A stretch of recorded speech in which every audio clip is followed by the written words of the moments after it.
Hi everyone, so this is the TPCast. So this unit right here installs at the top of your HTC Vive and it enables wireless VR.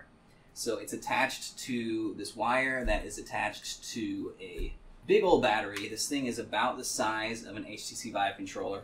You can put that in your pocket or attach it to a belt that comes with the TPCast. And then you're free of wires and you can move around in VR as much as you want in your room scale area. I've also got this sensor. Usually you want to mount this on the wall or the ceiling, whatever gives you the best visibility in your room scale area. And the sensor is attached to the 3-in-1 cable from the HTC Vive, which runs down to the computer and does HDMI and power. So I had all sorts of issues setting this thing up. I had to open up the back of this little battery charger and replace the microSD card inside with a different software called OpenTPCast because the software that TPCast comes with is really not that great and it was causing me all sorts of tracking issues. I'll get into that more later. So this is my room scale area that I've got to work with, and I am just gonna go ahead and jump right in and show you guys some wireless VR.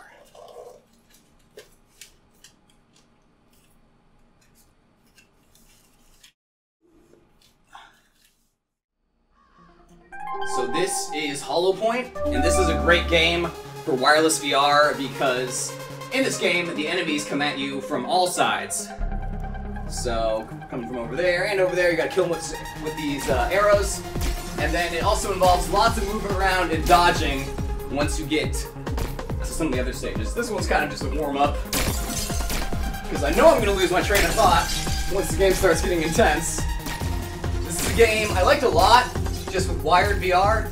It was one of the earlier releases on the Vive. But what I did not like is that I would constantly be tangling up my wire, or even worse, kicking it out and basically having the HMD go black because I'm like spinning around so much. So you have to train yourself with a wire to only pivot back and forth like that. Whereas with this, I can just go around in circles. Okay, so these things shoot pretty crazy projectiles at you. They're also kind of hard to hit. And you see they're on all sides of me. So it really pays to be able to turn as much as I want. Oh god, I got hit once. I have 1 HP left.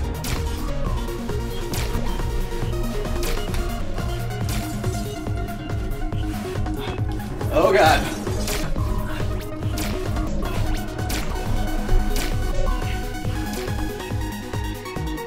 Okay, and yeah, you have to move around a lot in this game because you're going to get in a situation where you just got to get out of the way. You got multiple projectiles coming at you. So I'm loving wireless VR so far now that I actually have it working properly. But for the first couple days, it was not working properly and it was getting me killed more than it was helping me. So it's definitely a double-edged sword.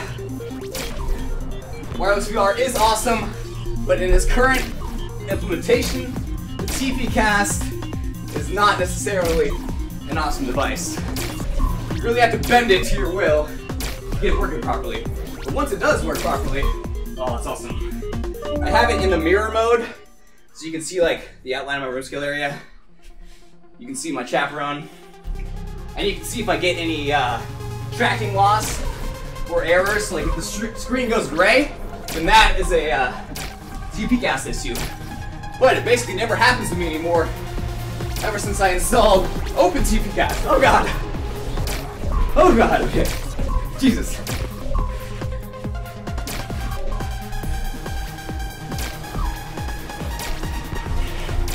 So I played this game a lot just to test out wireless VR and to get to this level. Because if you played Holopoint before, you might recognize the holographic knights, but not these little orbs, and not this nice outdoor area. They added it later on, and you need to reach wave 30 to even unlock this area. And I really struggled to reach wave 30, especially with the boss in wave 29. But thanks to wireless VR, I finally did it. So, oh god, I was able to get good via wireless VR.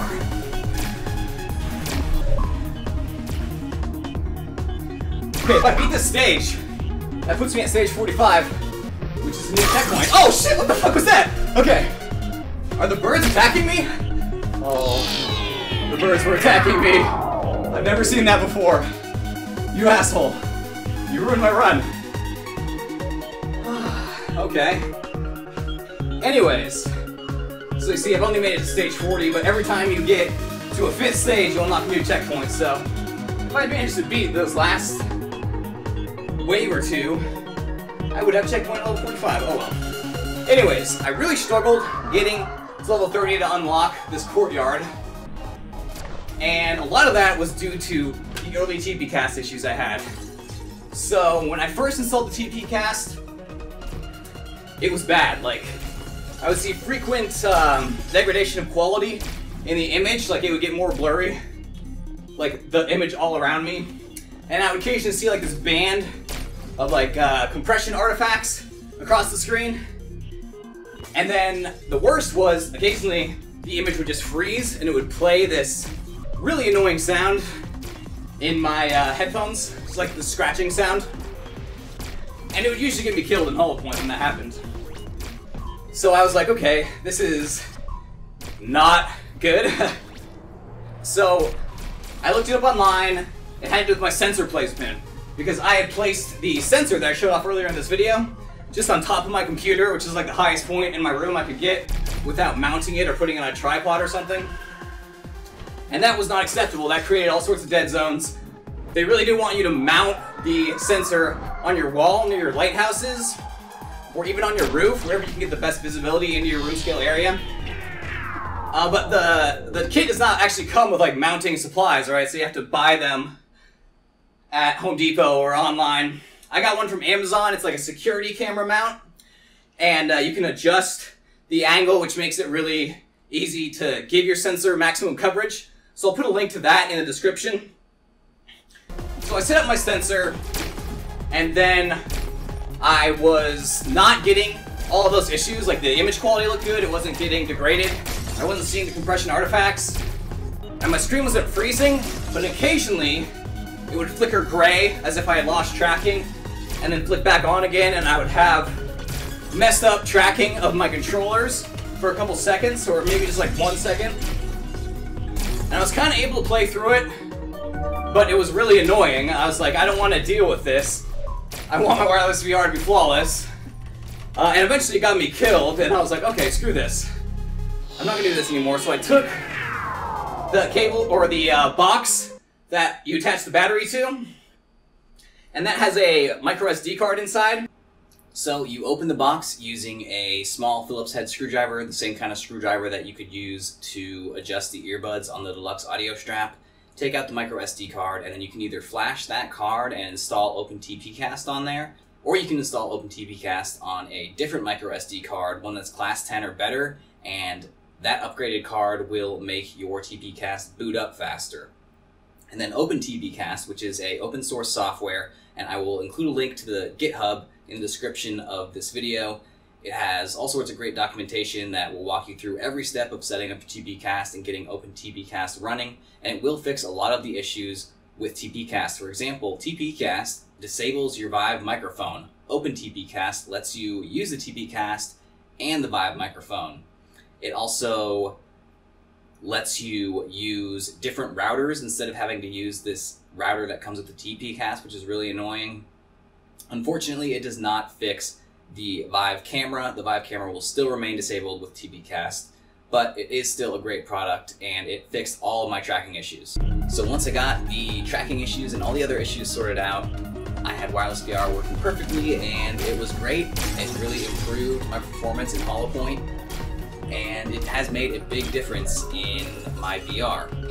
I know with the wire you eventually get used to it, and you don't even think about it, you just manage it subconsciously. But even then, the wire is still inhibiting the movements that you can really make in VR. And with wireless VR, it just feels extremely freeing to just be able to spin around as much as you want, move wherever you want, swing your arms around, and just not worry about any wires. It doesn't necessarily give you a huge advantage in every game, because most VR games these days are actually designed as a 180-degree experience where enemies are only going to come at you from one side and you don't really have to spin around. That's why I'm showing off Holopoint so much in this video, because it is a game that really benefits from wireless VR and being able to spin around and not worry about cord management at all. One thing you're going to have to deal with is, I feel like on the edges of the lenses, it displays like a green line, and it also slightly cuts them off. So if you like look towards the edge of your lenses, you can see that, and some people are like, oh, I can't stop seeing it now that I've noticed it. For me, I like never noticed that. And the other thing that you're gonna have to deal with is during loading in games, it's gonna show like weird squiggly lines, which is kind of disturbing. But other than that, the wireless VR runs great with TPCast. Once I put it through the ringer and did all sorts of like optimizations for it, and spent a lot more money. I had to buy the mount, I had to buy some additional software in order to run OpenTPCast. Oh, and I had to buy another battery. This is funny. The battery I had actually melted. So the first battery I got, it worked for a couple attempts, and then the next time I tried to use it, it said it was drained, even though I had not been using it for all that long. So I plugged it into the wall to the supplied little power cord, and it just sat there blinking at one power light, which means it's like at the very beginning of charging, for several hours on end, and I felt it, and it was all hot, so I was like, okay, that's weird. And I unplugged it from the wall, let it cool down, and then after an hour or two, I plugged it back in, just to see if it would work. And after like 10 minutes, I could smell burning, and I picked up the battery, and the little port where you connect the charging cable had melted, and something is loose inside, and it's just not good. These batteries are not made by TPCast. They're done by a third-party company called Anchor, and you can't buy them on the TPCast website, which initially I was like, oh, what the heck, I want a second battery so I can play while the battery's charging. And I was pretty bummed that you couldn't buy the batteries, but I found out you can actually buy them on Amazon because it is a third-party thing. It's just this basic battery that people use to like charge their iPhones and stuff, like a portable charging like bar. But in this case, it's an actual battery being used. So you can buy it on Amazon, about 40 bucks. I'll put a link to that in the description as well. So I bought a second one. I looked at the reviews of the battery, and yeah, a couple people have said my battery melted just like mine did. So that is another random issue that you could potentially have with this. I think it was just like a one-off rare thing though, because the next battery I got, I plugged it into the same cord to the same socket on my wall, and it charges just fine. I've been using it for like a week now and charging it every night, so that was a major bummer. I'm gonna chalk that one up to just a random rare occurrence, but who knows? If you had the same issue, then definitely let me know in the comments. So yeah, lots of issues with the OpenTPCast, or sorry, not the OpenTPCast, with the TPCast. OpenTPCast actually solves a lot of those issues, but there's just a lot of work that you have to do to actually get this thing working. But once you do, the wireless VR is legitimately awesome, and I'm having a great time playing wirelessly, and I'm looking forward to actually coming out of my winter hibernation and playing a ton of games with wireless VR, and getting back to my regular schedule of VR gameplay videos. So, yeah, lots of issues with TPCast, but it is the only wireless VR solution available at the moment. However, a lot of wireless VR solutions were just announced recently, including TPCast 2. So it almost looks like the company behind TPCast is kind of just moving forward with a new release, a different, more up-to-date product, instead of just fixing the problems that are on the regular TPCast. And it's a $300 product as well, so I would kind of advise against it unless you are willing to put up with the potential amount of extra legwork you're going to have to put in to get this thing working, and the potential for all sorts of issues and a wireless VR experience that could have some annoying flaws. But I was able to get it to work properly without too much hard work. So that has been my review of the TPCast software. I do think wireless VR is amazing. but it might be in your best interest to wait for some of the second wave wireless VR devices to come out, because this one is very rough around the edges and it requires a lot of user intervention to actually get it working.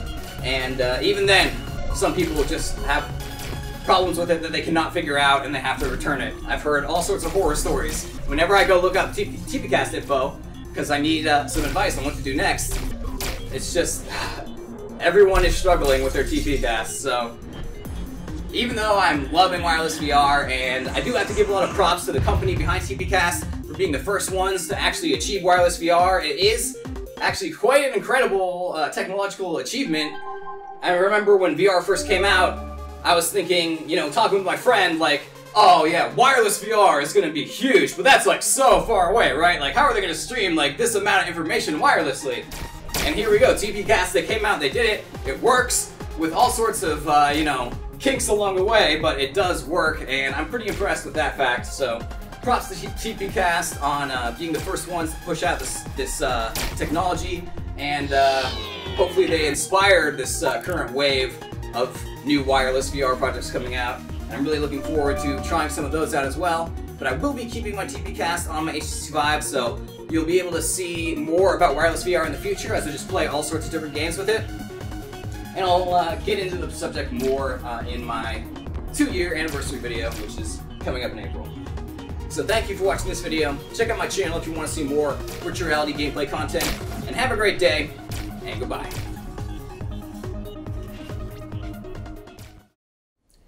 Hi everyone. So 2017 is coming to a close, and that means it's time to check out the best native VR games of the year. And when I say native VR, I'm referring to games that were built from the ground up exclusively for VR. So I won't be covering games like Fallout 4 VR or Project Cars 2 VR, even though those are undoubtedly great VR games.